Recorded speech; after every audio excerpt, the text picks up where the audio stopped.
जय जगन्नाथ दर्शक बंधु मुझे आपण मानक एक दिव्य चमत्कार अलौकिक प्रतिकार कहूँ एवं प्रत्येक लोक से मानक घरे यहाँ करतु फलस्वरूप घर मध्य समस्त प्रकार अशांति दूर हो घर मध्य सुख शांति वृद्धि पाइब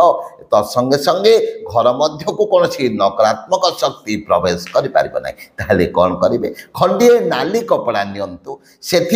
गोटे खंड फिटिकी एवं किसी हलदिया सोरिष को रखु एवं गोटे नाली डोरी नहीं ताकू 7 थर भल भाव गोड़े दिंतु एवं गोड़े सारा आपण घर मुख्य प्रवेश द्वार बाहर पटे ताकू बांधी दिंतु देखिए जदि एभली करेंगे आपणकर घर मध्य सुख समृद्धि वृद्धि हेब घर मध्य शांति बजाय रहा कौन नकारात्मक शक्ति केवे मध्य प्रवेश करें